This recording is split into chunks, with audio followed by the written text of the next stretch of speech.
जय श्री कृष्ण। भारत ने अध्यात्म के सर्वोच्च शिखर को छुआ है।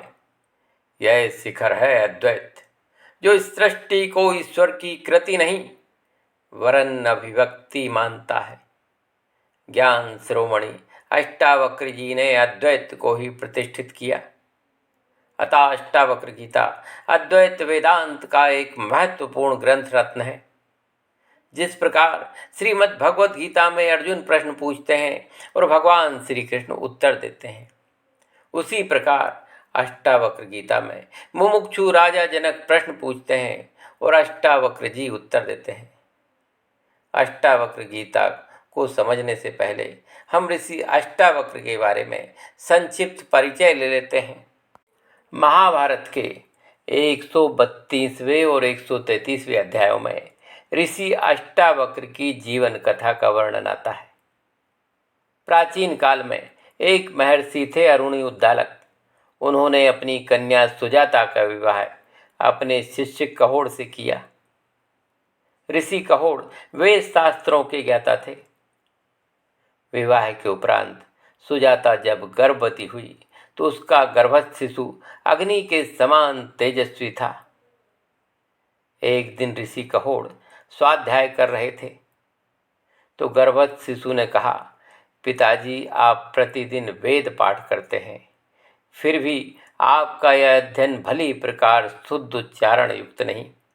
शिष्यों के बीच बैठे महर्षि कहोड़ यह उलायना सुनकर अपमान का अनुभव करते हुए क्रोधित हो उठे और गर्भस्थ शिशु को श्राप देते हुए बोले, अरे तू गर्भ में रहकर ऐसी टेढ़ी बातें बोलता है, इसलिए तू 8 अंगों से टेढ़ा हो जाएगा। शाप के कारण बालक 8 अंगों से टेढ़ा पैदा हुआ, इसलिए अष्टावक्र नाम से उसकी ख्याति हुई।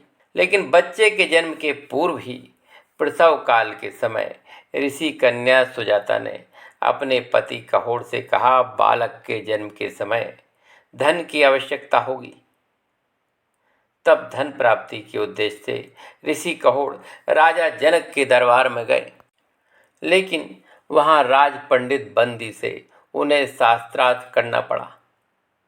राज पंडित बंदी की यह शर्त होती थी कि जो भी मुझसे शास्त्रार्थ में पराजित हो जाएगा उसे जल समाधि लेनी होगी। ऋषि कहोड़ शास्त्रार्थ में राज पंडित बंदी से पराजित हो गए और शर्त के अनुसार जल समाधि ले ली।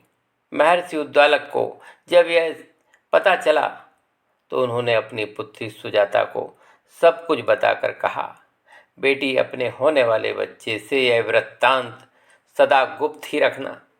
जन्म के समय से ही अष्टावक्र अपने नाना महर्षि उद्दालक के संरक्षण में रहने लगे और वहीं रहकर उन्होंने शास्त्रों का अध्ययन किया। अष्टावक्र इतनी कुशाग्र बुद्धि थे कि 12 वर्ष की आयु में ही वे सभी शास्त्रों में पारंगत हो गए। फिर एक घटना ऐसी घटी कि अष्टावक्र ने अपने पिता के बारे में अपनी माँ से जानना चाहा। अष्टावक्र की आकांक्षा इतनी तीव्र थी कि माँ सुजाता ने अष्टावक्र को उसके पिता के बारे में सारा वृत्तांत कह दिया। इसे सुनकर बालक अष्टावक्र अत्यंत दुखी हो उठे। रहस्य जानने के पश्चात अगले ही दिन अपने मामा श्वेतकेतु के साथ राजा जनक के दरबार में अष्टावक्र पहुँचे। राजमहल के पास जाकर पता चला कि वहाँ एक यज्ञ चल रहा है। बालक अष्टावक्र ने द्वारपालों से यज्ञ मंडप में जाने की इच्छा जाहिर की तो द्वारपालों ने कहा, हम पंडित राज बंदी के आज्ञा पालक हैं, उनकी आज्ञा के अनुसार इस यज्ञ में बालक ब्राह्मण प्रवेश नहीं कर सकते। जो वयोवृद्ध और बुद्धिमान ब्राह्मण हैं उन्हीं का यहाँ प्रवेश संभव है।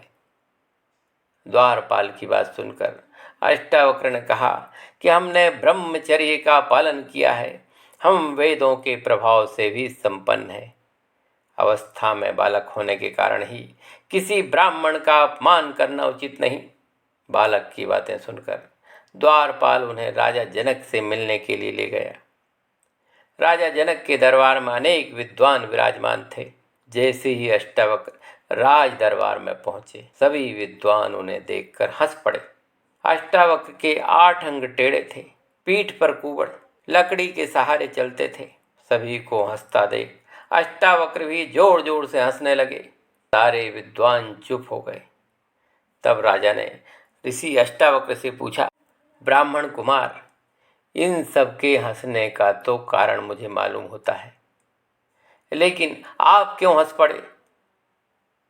अष्टावक्र बोले, राजन, जानकारी थी कि आपके दरबार में बहुत ज्ञानशील विद्वान विराजमान होते हैं, लेकिन ये क्या, आपने तो मूर्खों की भीड़ इकट्ठी कर रखी है। ये सब चर्म के जानकार हैं, विद्वान तो इनमें से एक भी नहीं। ये सब मेरी काया पर हंसते हैं, इन्होंने मेरी विद्वता को नहीं परखा। राजा जनक को भी गिलानी हुई कि किन लोगों को बैठा रखा है मैंने। अष्टावक्र बोले, राजन, मैं अद्वैत ब्रह्म के विषय में अपने विचार रखने आया हूँ। बंदी नामक विख्यात विद्वान कहाँ हैं? मैं उनसे मिलने बहुत दूर से आया हूँ। उनसे मिलकर आज उनके तेज को उसी प्रकार शांत कर दूंगा जिस प्रकार सूर्य तारागण की ज्योति को विलुप्त कर देता है। राजा जनक ने निवेदन किया कि ब्राह्मण कुमार, बंदी की प्रवचन शक्ति जाने बिना उसे जीतने की इच्छा रखना उचित नहीं। शास्त्रार्थ में बंदी को अभी तक कोई पराजित नहीं कर सका। अष्टावक्र ने कहा, हे राजन, बंदी को हम जैसे शास्त्रियों से शास्त्रार्थ करने का अवसर प्राप्त नहीं हुआ। आज जब मुझसे उनकी भेंट होगी तो वे रास्ते से टूटे हुए छकड़े के समान पड़े रह जाएंगे। इस पर राजा जनक ने अष्टावक्र की परीक्षा के उद्देश्य से उनसे अनेक प्रश्न किए, जिनका उत्तर अष्टावक्र ने बिल्कुल सटीक दिया। तब राजा जनक बोले, ब्राह्मण कुमार, आपकी शास्त्रार्थ शक्ति तो वास्तव में देवताओं के समान है। अतः आप यज्ञ मंडप में जाकर राज पंडित बंदी से शास्त्रार्थ कर सकते हो। यज्ञ मंडप में ही बंदी और अष्टावक्र के बीच शास्त्रार्थ हुआ। शुरुआत बंदी ने की। बंदी ने अष्टावक्र से कहा, एक सूर्य सारे संसार को प्रकाशित करता है। देवराज इंद्र एक ही वीर हैं तथा यमराज भी एक हैं। अष्टावक्र बोले, इंद्र और अग्निदेव 2 देवता हैं, नारद तथा पर्वत 2 देव ऋषि हैं, अश्विनी कुमार भी 2 हैं। रथ के 2 पहिए होते हैं और पति पत्नी 2 सहचर होते हैं। बंदी ने कहा, संसार में 3 प्रकार से जन्म धारण किया जाता है। कर्मों का प्रतिपादन 3 वेद करते हैं। तीनों काल में यज्ञ होता है तथा 3 लोक और 3 ज्योतियां हैं। अष्टावक्र बोले, आश्रम 4 हैं, वर्ण 4 हैं, दिशाएं 4 हैं, और ओमकार, अकार, उकार और मकार, ये 4 प्रकार की वाणी है। बंदी ने कहा, यज्ञ 5 प्रकार के होते हैं। यज्ञ की अग्नि 5 हैं, ज्ञानेंद्रियां 5 हैं, 5 दिशाओं की अप्सराएं भी 5 हैं, पवित्र नदियां 5 हैं तथा पंक्ति छंद में 5 पद होते हैं। अष्टावक्र बोले, दक्षिणा में 6 गाय देना उत्तम है। ऋतुएं 6 होती हैं, मन सहित इंद्रियां 6 हैं, कृतिकाएं 6 होती हैं और साधस्क भी 6 होते हैं। बंदी ने कहा, पालतू पशु 7 उत्तम होते हैं और वन्य पशु भी 7 ही उत्तम छंद हैं। सप्तऋषि 7 हैं और वीणा में तार भी 7 होते हैं।